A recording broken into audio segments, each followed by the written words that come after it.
Não. Agora, Agora foi. Olá, nós do canal O que Rola na Geronto, de novo aqui com vocês, numa gravação fantástica. Hoje nós vamos discutir idadismo, a dicionarização da palavra idadismo, com um profissional super competente, porque ele, inclusive, é professor de português, e professor da língua portuguesa e professor de história e lá de Portugal.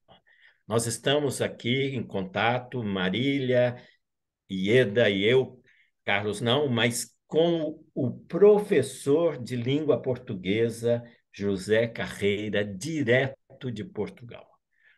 José Carreira é de Portugal, ele é mestre em, é professor, como então é pedagogo, não é? Ele é mestre em trabalho social, mestre em atenção a pessoas com demência de Alzheimer e outras demências. Ele é doutorando em ciências sociais e envelhecimento. Fez uma pós-graduação em direito do envelhecimento e é presidente da Obras Sociais de Viseu, Portugal, coordenador do Centro de Apoio ao Alzheimer de Viseu, Portugal, diretor da revista Envelhecer e presidente de uma associação nova lá de Portugal, chamada Stop Idadismo. José Carreira, seja muito bem-vindo ao nosso canal que rola na Geronto para discutir a dicionarização da palavra idadismo, e é lógico, também vamos discutir o idadismo, né? E você, com essa expertise toda, eu vou te dar a primeira palavra, você se apresenta também, faz aí alguma primeira consideração, aí eu faço a primeira pergunta, tá? Que eu vou te perguntar logo em seguida a sua palavra. José Carreira. Ok. Muito obrigado, Marília, Sérgio e Ieda, por este convite e por esta oportunidade de poder estar aqui convosco a falar português, neste caso português de Portugal e português do Brasil. Nós costumamos dizer que é português açucarado, essa é a verdade, e por isso nós gostamos tanto de falar convosco e de poder estar convosco, seja presencialmente ou também aqui à distância, como estamos hoje. Eu já fui subejamente apresentado e agradeço também a simpatia com que me apresentaram e estarei aqui à vossa disposição por dois motivos importantes. Um, que tem que ver, de facto, com a dicionarização da palavra e idadismo, e o outro, que tem que ver com a criação da associação, e que tem muito, mas depois, quando o Sérgio me colocar a questão, eu direi que tem muito também da influência do outro lado do Atlântico e do Brasil, a criação desta associação. Certo, Carreira. Olha, é realmente muito importante a sua presença, porque você é presidente da Associação Stop Indadismo. Eu queria começar, que a gente começasse por aqui. O que é esta associação aí em Portugal, Stop Idadismo? Quais são, então, os objetivos dela, né? Uhum. Stop Idadismo. É. O próprio nome já indica um pouco, não é? Portanto, stop de queremos contribuir para parar essa forma de discriminação, de estereótipo, de estigma em relação, essencialmente, às pessoas mais velhas, mas no fundo esta discriminação em função da idade nos pode afetar a todos ao longo da nossa vida. E como é que nós surgimos? Nós surgimos em plena pandemia e, no fundo, há dois grandes momentos que nos levam primeiro ao surgimento do movimento ibero-americano Stop Idadismo e depois, posteriormente, à criação da associação. O primeiro momento teve que ver com o lançamento de um estudo em Portugal da Associação Portuguesa de Apoio à Vítima, que se chama Portugal Mais Velho, e esse estudo foi, de certo modo, chocante, devo dizê-lo, e especialmente para mim foi chocante, porque quando eu fiz um trabalho académico muito pequeno, mas fiz um pequeno trabalho académico que me permitiu entrar pela primeira vez neste mundo das pessoas mais velhas, da gerontologia, do trabalho mais vocacionado para as pessoas mais experientes, dizendo assim, que foi um trabalho exatamente sobre maus tratos às pessoas mais velhas. E para mim, isto em 2008, 2009, foi chocante perceber a incidência e a prevalência dos maus tratos em Portugal, estou a falar em Portugal, e por outro lado, e isso para mim foi absolutamente surpreendente, perceber que uma boa parte desses maus tratos ocorrem no seio das famílias. E essa foi a minha porta de entrada, no fundo, neste mundo das pessoas mais velhas, da gerontologia, do trabalho social e comunitário com pessoas mais velhas, e esta preocupação com o envelhecimento, se calhar tem mais com a longevidade do que com o envelhecimento. Mas, enfim. E, entretanto, este estudo, portanto, 2008, 12 ou 13 anos depois, revela o quê? Que nada mudou, inclusivamente até se calhar piorou em Portugal relativamente à percepção que nós temos das pessoas mais velhas, como é que nós olhamos para elas, como é que nós as vemos, e aquilo que o estudo nos diz é exatamente isto, ou seja, porque obviamente a Associação Portuguesa de Apoio à Vítima preocupa-se com o maltrato, mas o maltrato é quase que um fim de linha e que tem na base, ou pode ter na base, de facto, o idadismo. E esta discriminação em função da idade, que depois leva a uma série de comportamentos desajustados, porque se eu vejo uma pessoa como uma coisa, deixamos de ver até como pessoa, muitas vezes, para coisificar a pessoa mais velha, parece que, enfim, que é uma coisa, ou até que é invisível, não é? Perde os seus direitos, ou porque a pessoa se afasta do mundo em que estava, ou porque a comunidade a repele, é evidente que essa pessoa está muito mais suscetível de ser maltratada. E então, e esse também é um ponto importante, que é, então se estamos a falar de pessoas mais velhas, mulher, pessoa mais velha, mulher, pobre, não é? Porque é lógico que estamos a falar para o Brasil e eu estou em Portugal, mas obviamente não me orgulho de dizer isto, mas não nos podemos esquecer que Portugal, no espectro europeu e da comunidade europeia, é um país pobre, não é? Não nos vamos esquecer disto, não é? Portanto, um quarto da sua população, neste momento, vive em risco de pobreza. E, portanto, há aqui um risco grande das pessoas, quando chegam a uma fase mais adiantada das suas vidas, de facto não terem capacidade para continuar a manter os seus direitos. E então, falei com dois amigos, na altura, quando saiu esse estudo, que é o Bruno, que é da comunicação, e o Ricardo Bordão, que é médico. Disse, pá, eu acho que nós devíamos aqui tentar fazer alguma coisa, mas o quê? Não sei. Não faço a mínima ideia, mas eu acho que nós devíamos tentar fazer alguma coisa nestas áreas. Eu estou nesta área social, tu estás na área da saúde, tu estás na área da comunicação, vamos tentar fazer qualquer coisa. E andámos um pouco neste o quê, como, o que é que vamos fazer.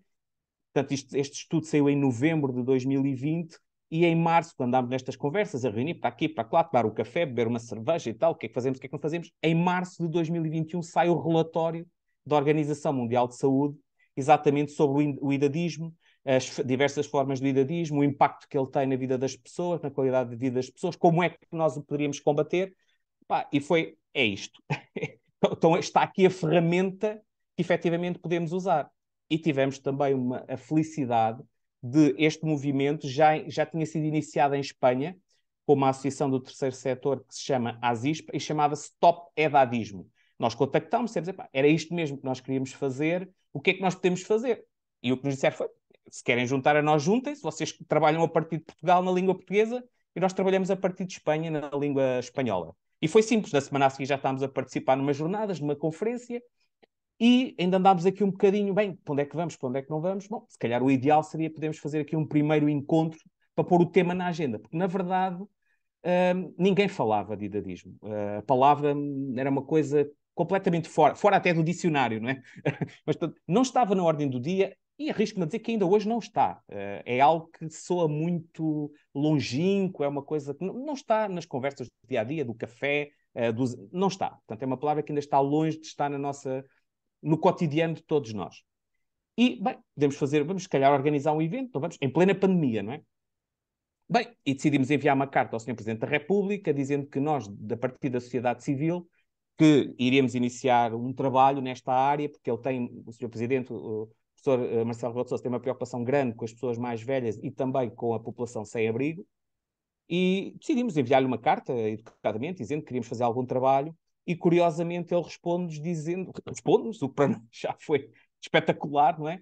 Dizendo que ficava muito contente com esta urgência e com esta possibilidade de haver um movimento da sociedade civil que se preocupasse com este tema. E então, o que é que nós somos? Somos o movimento. E então foi o movimento ibero-americano. E marcámos o nosso primeiro momento de reflexão, de diálogo, e quem é que vamos convidar, quem é que não vamos convidar, e começámos a fazer contactos. Entretanto, convidámos a senhora Secretária de Estado à data da Cidadania e Igualdade, a doutora Rosa Monteiro, que disse sim, participo, tenho todo o interesse, porque é um tema que de facto temos que começar a tratar. Depois teve também connosco o Dr. António Ferrari, que é o representante da ONU, do António Guterres em Portugal, portanto, do presidente da Organização das Nações Unidas, não é, neste momento. E esteve a representante da entidade espanhola, e esteve, claro, o professor Alexandre Calacho. Porque, e se convidássemos o professor Alexandre Calacho? Vamos convidar, mas ele vai aceitar, não vai aceitar, mas quem é que convida? Como é que vamos chegar a ele? E uma colega disse, eu tenho o contacto, vou ver. E estávamos nesta conversa, passado 2 minutos, ele aceitou. Pronto, ok, pá, perfeito. E depois parámos e dissemos, bom, temos aqui uma responsabilidade gigante, não é? Com estas pessoas todas que aqui estão. Ok, nós somos um movimento, nós somos uma coisa um bocado orgânica, não é? Com boa vontade de 3 pessoas, mas na verdade temos agora a responsabilidade de fazer as coisas bem. E portanto surgiu esse movimento ibero-americano e iniciámos com 11 países, língua oficial portuguesa e língua oficial espanhola, nesse dia, 30 de abril de 2021, e em 2022 criámos então a associação com esse propósito, com esse foco de podermos combater, de facto, a discriminação em função da idade, através das 3 estratégias que a Organização Mundial de Saúde também defende, que é através da influência na política e na legislação do país, através da educação, o grande Paulo Freire, que falámos há pouco em off, não é? E também através das atividades intergeracionais. E é nestes 3 eixos que nós estamos aqui um pouco ancorados a tentar fazer algo em prol desta causa. Muito obrigado. José, é um prazer enorme ter você aqui com a gente. Muito obrigada. E vamos, então, começar a fazer com quem nos escuta entender um pouco desta parte desse movimento, que é a inclusão da palavra idadismo na língua portuguesa, né? Porque por mais que a gente fale, nós já aqui no canal já falamos várias vezes, fizemos lives, entrevistamos pessoas, etc., e falamos, as pessoas falam muito disso, mas ela não faz parte da nossa composição da língua, não está no nosso dicionário, né? Então, isso é uma coisa extremamente importante. Fala um pouquinho sobre a dicionariedade. Ih, agora não foi, mas você me corrige, a inclusão da palavra idadismo no dicionário e se isso vale para todos os países de língua portuguesa, por favor. Ok, obrigado, Ieda. De facto, é um tema interessante e nós estamos muito felizes, porque o que acontece é que em Espanha, também no ano passado, a palavra edadismo, porque há aqui só uma diferença do e e do i, tinha sido incluída pela Real Academia Espanhola no dicionário da língua espanhola. E então, nós percebemos que era uma oportunidade, de facto, também de fazermos uma certa pressão, se assim podemos dizer, para também termos no dicionário da língua portuguesa. E estamos felizes porque, efetivamente, se conseguiu dicionarizar a palavra idadismo. Eu confesso que não sei se, efetivamente, a palavra estará, neste momento, válida em todos os países de língua oficial portuguesa, portanto, para os PALOP. Todavia, eu creio que sim, tendo em conta que existe um acordo ortográfico válido, não é? E, portanto, assim sendo, eu parto do princípio que, de facto, a palavra passará a fazer parte dos dicionários também dos restantes países, como neste caso concreto do Brasil. Não sei qual é que é o processo e como é que funciona, mas eu creio que esse passo será dado e provavelmente também rapidamente nos restantes países de língua oficial portuguesa, ela entrará no dicionário. Desde logo, porque o Brasil, por exemplo, pela população que tem, pelo número de falantes, não é? Que é o país mais populoso, acho que fará sentido que assim seja. E, por outro lado, também é importante esta dicionarização porque havia muita confusão, porque muitas vezes falava-se em idadismo, etarismo, ageísmo, e isso também não ajuda. Nós temos a percepção que isso não ajuda, não é? Porque a palavra idadismo não está, de facto, no nosso dia-a-dia, não está nas nossas conversas, e não podemos cair, às vezes, no erro de pensar que é só na população menos... como dizer, com menos escolaridade ou com menos instrução. É uma falsa questão, porque nós, quando falamos com pessoas com grande qualificação, com qualificações académicas, percebemos que as pessoas também, a maior parte delas nunca ouviu falar. Curiosamente, uma vez até achei, vou partilhar convosco, que eu gosto de partilhar às vezes histórias, não é? E estava numa mesa sobre turismo e a importância do turismo, o que fazer, marketing territorial, turismo, e convidaram-me, e eu disse assim, mas o que é que querem que eu fale? Tu estás aí relacionado com estas questões do idadismo, como é que nós em Portugal podemos de alguma maneira também atrair, como já está a acontecer de certo modo, por exemplo, no norte da Europa, pessoas mais velhas para virem viver para Portugal, criar condições para que as pessoas se sintam bem cá, sol, praia, ok, segurança, mas também como é que estas pessoas, que obviamente poderão ter outros interesses, outras culturas podem ser bem recebidas por nós. E eu, ok, vou. Então estava na mesa e a diretora dessa escola superior, eu achei-lhe muita graça porque ela disse assim, olha, não diga a ninguém, mas eu estou tão curiosa para perceber o que é essa coisa do idadismo que eu não sei o que é. E mais, eu fui ao dicionário e não está lá. E eu, pois não, pá, não está. Então, não está, no fundo, plasmado nos documentos oficiais, de certo modo, não existe. Não é? Mesmo quando nós reivindicávamos a necessidade de lutarmos contra este preconceito, contra este estigma, está bem, mas estás a falar de que isso nem sequer está no dicionário, como força da expressão. Mas a verdade é essa, é que ganhou uma outra força, não é? E foi muito importante esta dicionarização. Nós curiosamente, ou seja, não vou estar aqui a acreditar-nos, a nós, a associação, um crédito que não é nosso, mas podemos ter contribuído algo, e passo a explicar porquê, para esta dicionarização da palavra. Porque nós percebemos também, porque nós contactámos a senhora doutora Ana Salgado, que foi excepcional, e ela é a diretora do Instituto, eu tomei aqui nota para não cometer nenhum erro, Instituto de Lexicologia e Lexicografia da Língua Portuguesa, e demos-lhe nota de que tínhamos esta preocupação, que gostaríamos que a palavra fosse colocada no dicionário de língua portuguesa, porque aqui os nossos vizinhos espanhóis já o tinham feito. E, curiosamente, ela disse, ok, podemos fazer uma reunião, marcamos uma reunião e vemos o que é que vocês querem, o que é que pretendem, etc, etc. E nessa mesma reunião, a talvez 2 ou 3 dias da apresentação oficial deste dicionário, porque é um dicionário online, tem mais 30.000 palavras, foram acrescentadas. Portanto, foi um trabalho hercúleo. Eu aproveito para dar os parabéns à doutora Ana Salgado e à sua equipa. E ela ainda teve a disponibilidade, a 2 ou 3 dias da apresentação desta obra grandiosa, de ainda nos falar connosco e de nos ouvir, não é? De ainda ter paciência para nos ouvir. E, na verdade, nós dissemos, olha, doutora, nós gostaríamos muito de lhe dizer que era importante que a palavra estivesse dicionarizada. E ela disse, então tenho uma excelente notícia para vocês. É que a palavra vai constar, de facto, no dicionário da língua portuguesa. Nós já vamos incluí-la, e ela explicou um pouco do processo. Por isso é que eu digo que, de alguma maneira, nós podemos ter contribuído para que a palavra fizesse parte já do dicionário da língua portuguesa, porque é feito através de um levantamento que é feito através de jornais nacionais e de publicações em jornais nacionais de referência e também depois de estudos. E, portanto, eu acredito que nos últimos 2 anos, com este input que foi dado aqui, com esta força que foi dada a partir de Portugal e do Brasil, ao movimento de combate ao idadismo, que a palavra certamente foi surgindo mais na imprensa, não tanto quanto nós gostaríamos, mas foi surgindo mais, e, portanto, isso poderá, de certo modo, ter contribuído para que a palavra entrasse, de facto, aqui no dicionário da língua portuguesa. E depois, como outra questão que para nós também foi importante, é suscetível de debate, que eu vou ler aqui. Como é que ficou a definição? E a definição ficou: idadismo, atitude de discriminação e preconceito com base na idade. E o que estava num primeiro momento, que é o que está também em Espanha, era atitude de discriminação e preconceito com base na idade, essencialmente sobre as pessoas mais velhas.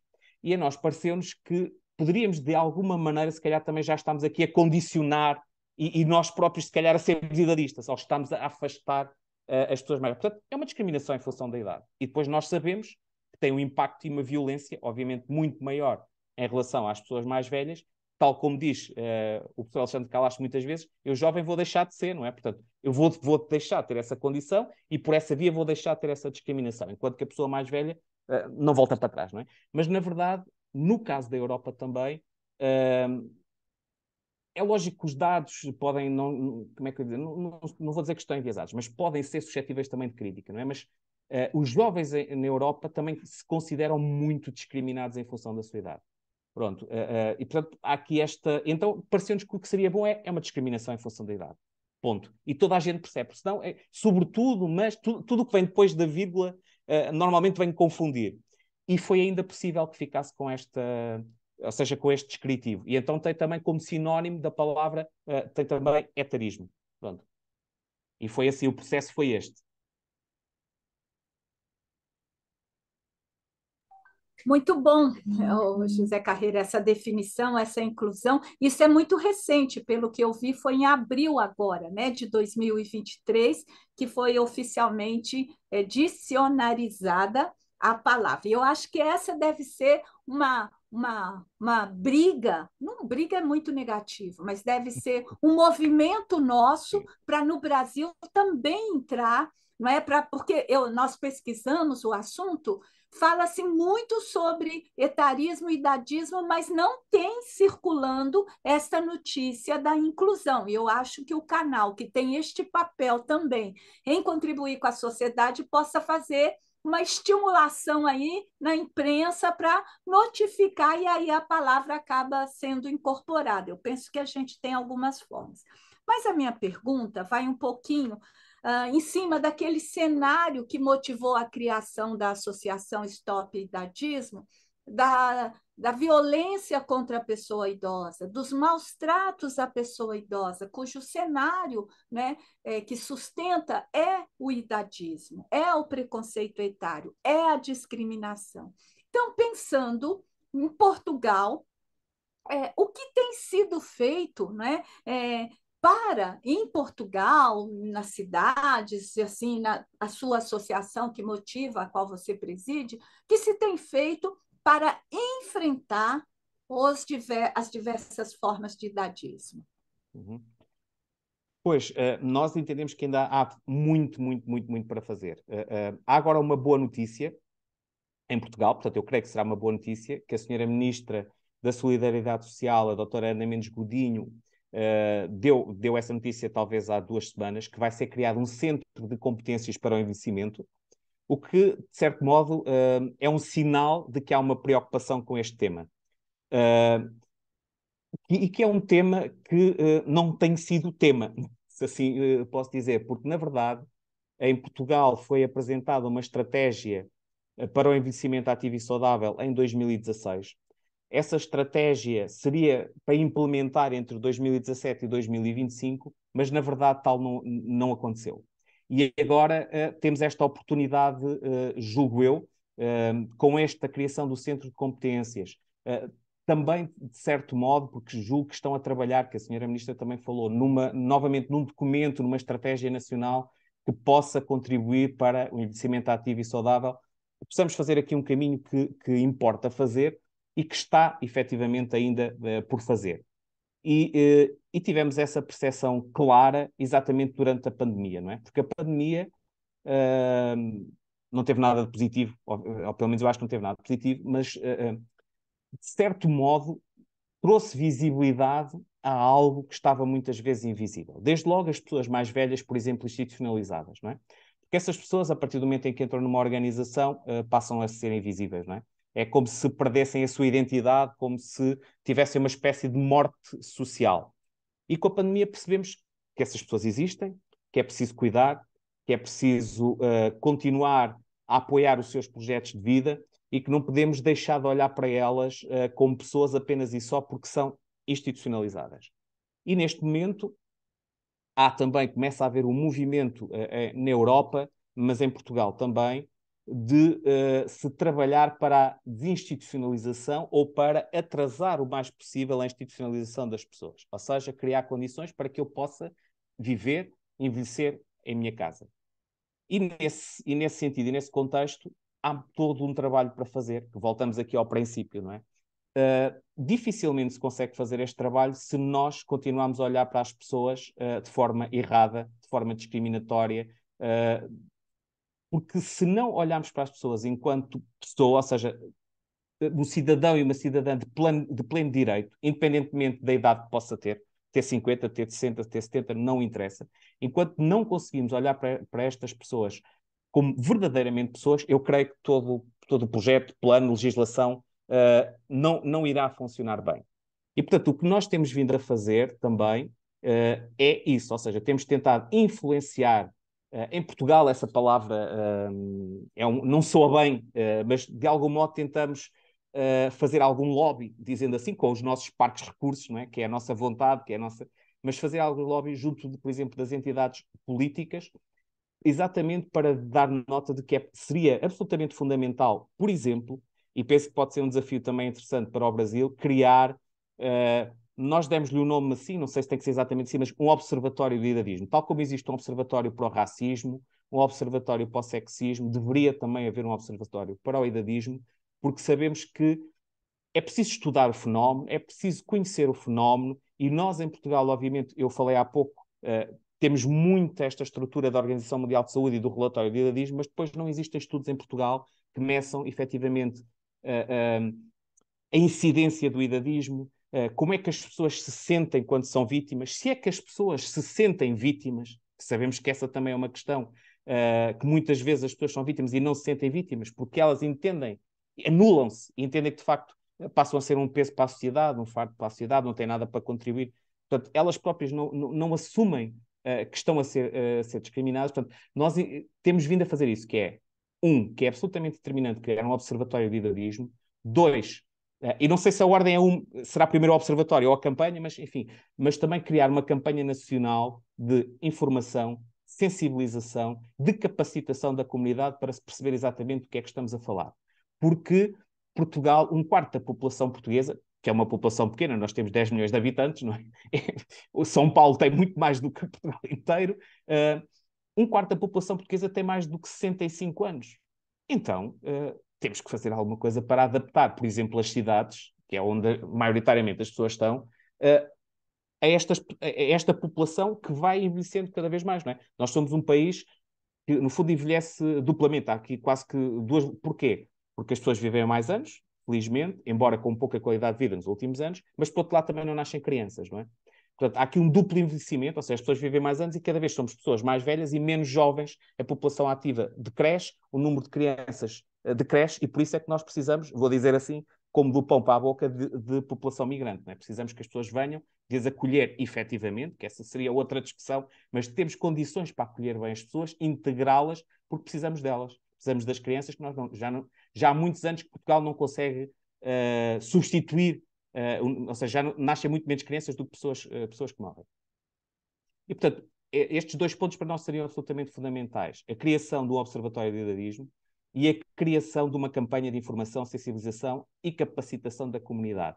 E por isso o que é que temos feito? Sempre que há eleições, e obviamente nós somos apartidários, não tomamos nenhuma opção política, não dizemos vá para a esquerda ou vá para a direita, mas não deixamos de fazer isto, que é, sempre que tem havido eleições, nós vamos àquelas que são as propostas dos partidos políticos, quando são eleições legislativas, com assento parlamentar, e vamos ver o que é que está pensado para a área do envelhecimento, para a área da longevidade, enquanto proposta política.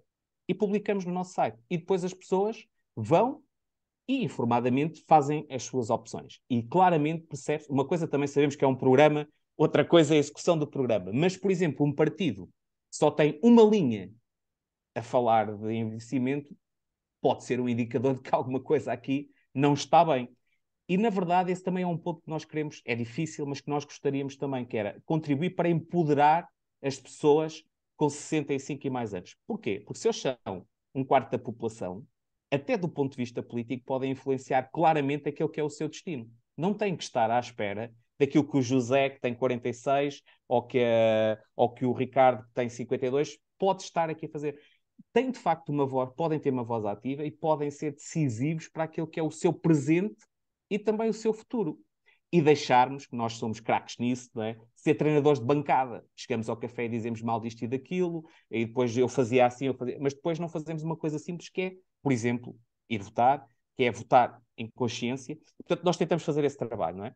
E, por outro lado, também tentamos reunir com os grupos parlamentares, neste momento já fizemos com o Partido Socialista, que é o partido neste momento do governo, pedimos uma reunião, uma audição, e fomos bem recebidos, felizmente, a dar nota destas nossas preocupações, do que entendemos que ainda não está feito e por onde é que deveríamos ir. E agora vamos pedir aos restantes partidos. Portanto, desse ponto de vista, nós tentamos, de alguma maneira, influenciar, porque sabemos que, logicamente, é absolutamente determinante haver uma estratégia nacional.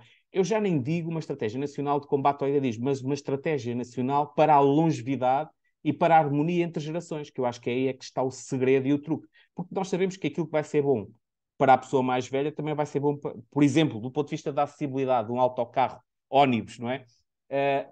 Se eu tiver a minha vida facilitada para subir para o ónibus, uma senhora com um carrinho de bebé também vai ter. Não é? Se eu tiver as letras maiores para ver, por exemplo, o horário do autocarro, eu que uso óculos, se calhar também vou estar facilitado. E essa questão, e já existem ferramentas, desde logo a própria cidade amiga da pessoa idosa, não é?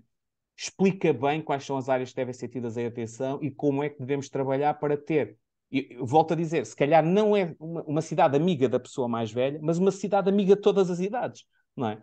E é um pouco isto que nós temos tentado passar, não é? Que não vale a pena se calhar estarmos aqui a segmentar e a criar mais gavetas. Aquilo que for bom para as pessoas mais velhas será bom para toda a comunidade. Isso eu não tenho dúvidas. E é isso que nós, de alguma maneira, temos tentado pressionar, se assim podemos dizer, no sentido positivo. Temos essa atitude de, ok, poder estar às vezes megafone a reclamar disto e daquilo, mas muito mais pedagógica de o que é que poderíamos fazer, para onde é que poderíamos ir. E tem vindo a ser esse o trabalho que temos tentado fazer.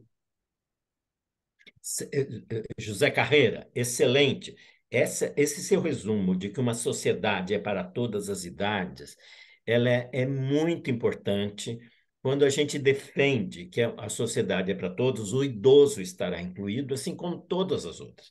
E você explicita muito bem, quer dizer, se uma sociedade estiver adaptada para as pessoas com deficiência, para as pessoas que têm mais dificuldade, e, portanto, para os idosos, que muitos idosos têm deficiência e dificuldade, ela estará adaptada e será boa para pessoas de outras idades que tenham um ou outro problema. Excelente isto, e excelente também a sua já introdução do que eu queria que você explicitasse até melhor, né? Para que, principalmente aqui os brasileiros, entendessem, né? Quais são, então, as nossas efetivas estratégias para enfrentar o idadismo. Certo?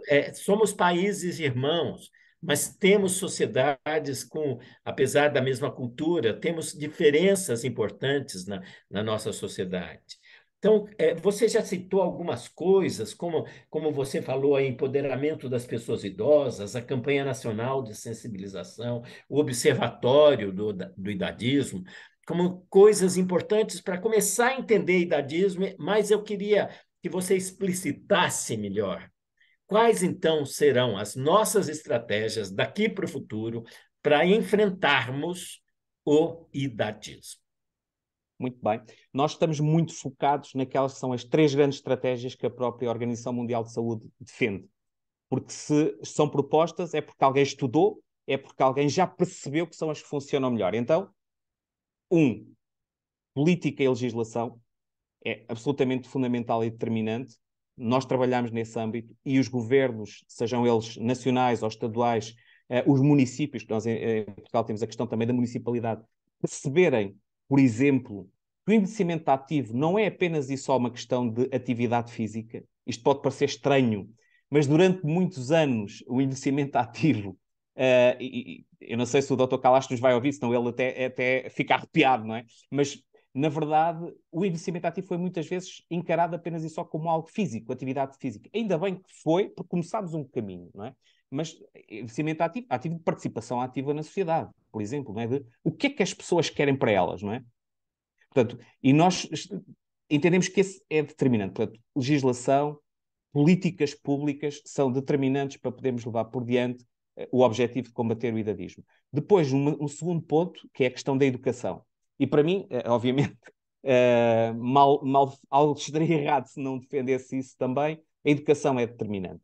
E a educação desde tenra idade, ou seja, nós aqui falamos no ensino pré-escolar, portanto, a partir dos 3 anos, não é? Portanto, nós defendemos também, nestas reuniões que vamos tendo, e tivemos esta primeira com o grupo parlamentar do Partido Socialista, defendemos o quê? Que deveria fazer parte dos currículos escolares as questões da longevidade e da harmonia entre gerações. Isso é absolutamente determinante. No âmbito, em Portugal existe uma disciplina que se chama Educação para a Cidadania e que trabalha muitos temas transversais, desde a questão do racismo, à questão da reciclagem, à questão da prevenção rodoviária, e nós sabemos que a partir do momento em que se conseguiu trabalhar com as crianças, o sucesso, por exemplo, das questões da reciclagem e da sustentabilidade ambiental melhorou muito. Não é? Porque são as crianças que dizem, olha, pai, o papel é para o papelão, no papelão é aquele azul. Não é? No vidrão, que é o verde, é para pôr as garrafas. E os miúdos, obviamente, acabam por fazer a pedagogia em casa para o pai e para o avô. Ou o pai arranca com o seu carro e não põe o cinto, não é, de segurança. Tu não vais pôr o cinto de segurança? E a pessoa... Epá, pois, então o meu filho está...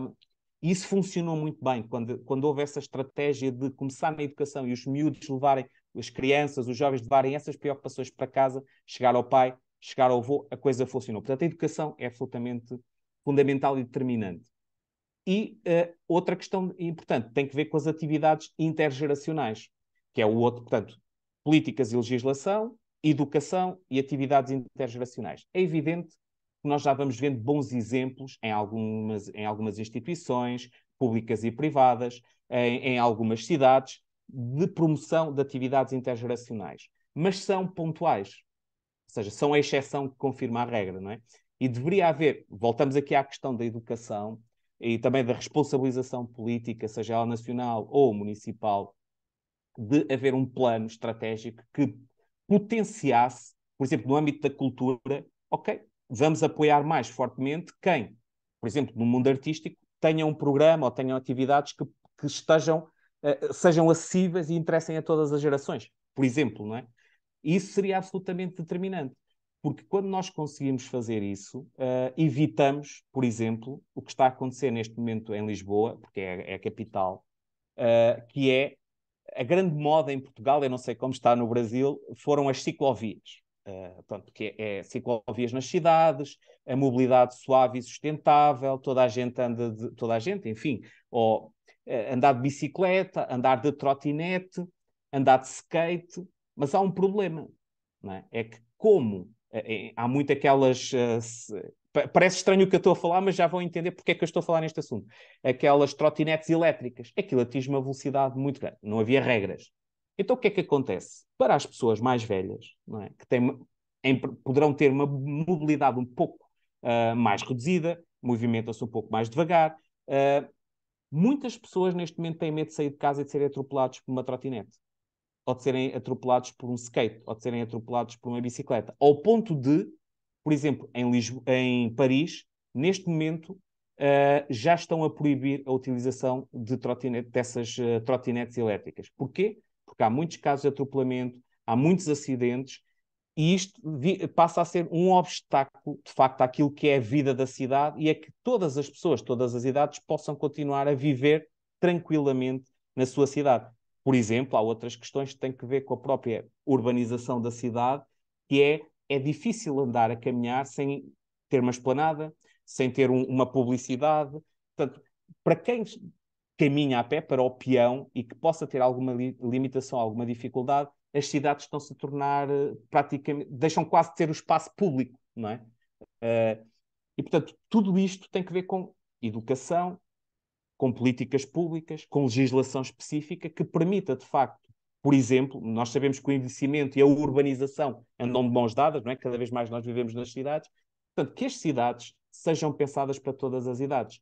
E saiu um relatório há muito pouco tempo também, numa revista de prestígio, que agora não me recordo o nome, em que dá nota de que na Europa as várias cidades estão preocupadas e bem em ter estratégias para o combate às alterações climáticas, mas essas mesmas estratégias que estão a ser definidas não estão a terem atenção, e isso está claramente dito, e é uma preocupação, não estão a terem atenção as populações mais vulneráveis, desde logo as crianças e as pessoas mais velhas.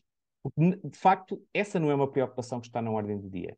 E, portanto, estes três eixos são, para nós, fundamentais, e é aí que nós vamos tentando movimentar-nos, obviamente, com escassos recursos. Nós não temos orçamento, por exemplo, é um pouco a carolice de cada um, a boa vontade, e vamos tentando chamar mais pessoas para a luta. Portanto, o que disseram há pouco, e eu queria sublinhar, se puderem ajudar nessa divulgação da dicionarização da palavra na língua portuguesa, transportando também para o Brasil, seria já uma ajuda fantástica, não é? Carreira, realmente fantástico isso. Nós precisamos ajudar mesmo nessa divulgação da dicionalização da palavra idadismo. E, aliás, esse é o objetivo da nossa gravação de hoje, da nossa conversa de hoje, né?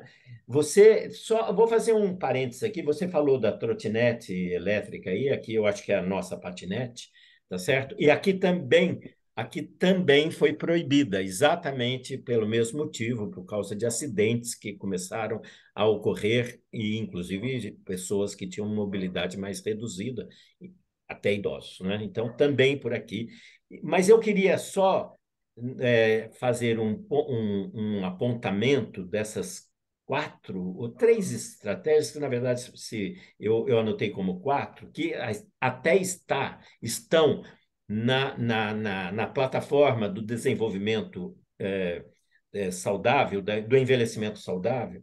Como você falou, precisamos de políticas públicas para combater o idadismo, precisamos de legislação, isso está, inclusive, na legislação, porque para as pessoas obedecerem, ter uma possibilidade de punição é muito importante.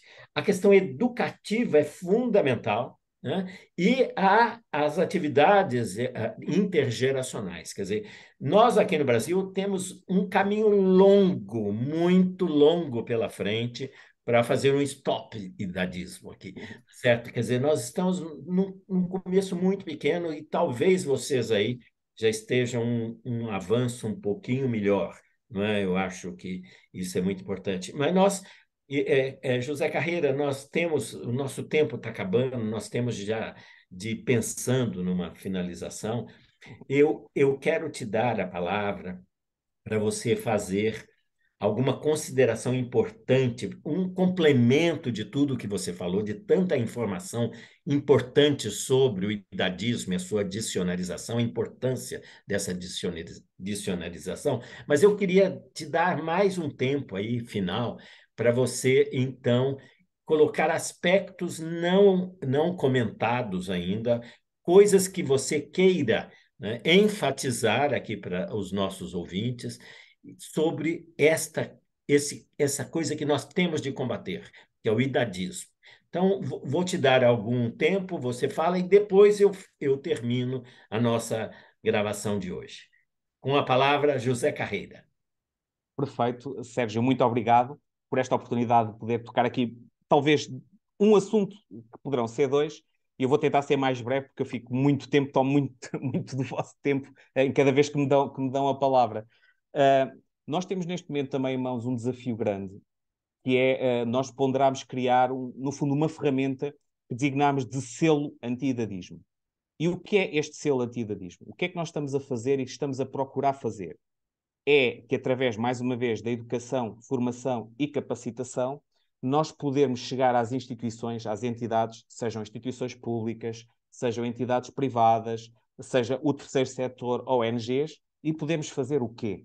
Podemos, no fundo, perceber como é que estas organizações estão a trabalhar, se têm ou não práticas idadistas ou anti-idadistas, e depois, de algum modo, podermos, com eles, construir um plano de ação com estas entidades para formar as suas diretorias, portanto, quem dirige as organizações e também os seus colaboradores, de modo a que estas organizações tenham práticas anti-idadistas, efetivamente. Desde a contratação das pessoas, não é? Como é que nós olhamos para as pessoas quando as contratamos, até aquilo que acontece também em Portugal, até quando é preciso fazer reestruturações, não ser uma coisa básica que é o mais velho que vai embora, não é? Havia um professor meu que dizia muitas vezes, se nasceste no bairro social, és o último a ser contratado e o primeiro a ser despedido. E neste momento o que se passa muitas vezes é isto. É lógico que nós sabemos que os jovens têm muita dificuldade em aceder ao mercado de trabalho, é um facto. Mas também sabemos, e esse é um ponto muito importante, que quando ouvimos falar em reestruturações, estamos a falar essencialmente das grandes empresas, das grandes seguradoras, dos bancos, quando ouvimos dos grandes grupos de média, não é? Quando ouvimos falar de reestruturações e de inadaptação ou novos talentos, isto significa o quê? Despedir pessoas mais velhas, não é? Ao mesmo tempo que estamos a dizer a estas pessoas que devem trabalhar até mais tarde. Portanto, como é que ficamos? Em que é que ficamos? Portanto, devemos trabalhar até mais tarde, mas depois despedimos as pessoas porque têm mais de 50 anos. E, por outro lado, os próprios governos estão a apoiar. Estas mesmas empresas que dispensam estas pessoas têm apoios do ponto de vista, por exemplo, dos impostos para contratar jovens. Portanto, há aqui todo este paradigma, quando eu entendo, parece-me, que o que faz sentido é este equilíbrio também nas empresas entre a experiência que as pessoas têm, a capacidade, todo o know-how, a mochila que já têm das suas vidas, com gente nova que vem com novas ideias, que vem arejar. É difícil, às vezes, gerir este equilíbrio, mas é fundamental. Portanto, este selo procura fazer isto. Ou seja, o que é que nós procuramos fazer? Diagnosticar, chegar a uma entidade, simplificando, chegar a uma entidade, como é que estão? Fazer um questionário, avaliar, têm práticas idadistas, não têm uma preocupação com todas as pessoas, têm uma preocupação em fazer um equilíbrio entre o mais jovem e o mais velho. Como é que são os processos de recrutamento? Qual é a linguagem que é utilizada? Como é que as equipas são geridas? Portanto, fazemos este trabalho, há um plano depois de ação que deve ser implementado e que é monitorizado e, atingindo os objetivos que serão estipulados, será, de certo modo, obtido este selo anti-idadista. Esta organização é, efetivamente, anti-idadista. Portanto, este é um grande projeto que nós temos, que é um pouco utópico até, não é? Porque nós dizemos assim, e é um medo que nós temos, é uma motivação, mas um medo, que é, ok, nós queremos muito fazer isto, não é? Mas que condições e que pessoas e que recursos é que nós temos? Mas também acreditamos que muitas vezes, quando o barco está a andar, há outros que se atiram para o barco. Então, estamos a fazer isso. E já temos aqui, pelo menos, 2 pontos onde o vamos fazer, que é nos Açores, portanto, no arquipélago dos Açores, o Governo Regional dos Açores, numa reunião em que estivemos, e obviamente quero também dar aqui uma palavra de agradecimento ao professor Alexandre Calacho, que esteve connosco nessa reunião, e obviamente tem um peso grande, não é? A sua experiência, o que ele diz, ajuda, não é? Ajuda-nos muito nesse processo, como é evidente. Credibiliza também o nosso trabalho. E é para nós também uma iluminação, se assim podemos dizer, para onde é que devemos ir. Portanto, conseguimos com o Governo dos Açores e com uma entidade local fazer esse trabalho. Vamos fazer em 5, são 9 ilhas, no arquipélago dos Açores, e já vamos iniciar, penso que em setembro, talvez, este processo em 5 ilhas, que é informar, formar, diagnosticar, capacitar estas entidades. Portanto, este é um dos grandes projetos que nós temos e queremos abraçar aqui com toda a força. E outro, e é bem recente, também, porque no dia 30 de abril nós assinalámos os 2 anos do movimento, não é? Porque começámos com o movimento e depois a associação, e no fundo o nosso grupo decidiu, e gostava de deixar esse realce, e eu já falei várias vezes no professor Alexandre Calacho, não é por estar a falar essencialmente com pessoas do Brasil, é porque de facto ele para nós tem sido bastante importante. Ele tem-nos dado muita força e tem colaborado em tudo o que pode. E, portanto, nós também o designámos a ele embaixador da Associação Stop Idadismo. E temos muito orgulho nisso, porque vemos nele, de facto, aquele que deve ser o ativismo que devemos ter. Independentemente, depois, do posicionamento que cada um possa ter, ideológico, político, o que seja. Mas esse é o ativismo em que nós acreditamos, que é lutar pelos direitos de todas as pessoas, lutar com base nas nossas crenças, com base no nosso conhecimento e pedagogicamente, ou seja, apontarmos caminhos. E por isso, para nós, este também foi um momento importante de orgulho, que é termos o professor e ele aceitar. Para nós foi fantástico também ser nosso embaixador. E esta questão desta ferramenta, que nós ainda estamos a ultimar os pormenores, estamos a fazer o guião, estamos ainda a estruturar, ver quem vão ser os formadores. Para nós isso é uma preocupação grande, que é que as pessoas que vão participar no trabalho do selo sejam pessoas que estão, nós aqui dizemos que vistam a camisola, ou seja, é lógico, é importante que as pessoas sejam tecnicamente boas e que tenham formação, mas tão ou mais importante do que isso é que as pessoas se sintam de facto ligadas ao movimento, percebam o que é que se quer fazer, porque sou pena de não funcionar. Porque se for só mais um projeto, então a coisa não vai funcionar. E nós estamos com essa preocupação de ter uma equipa boa, de gente boa, que quer de facto pegar neste projeto de raiz.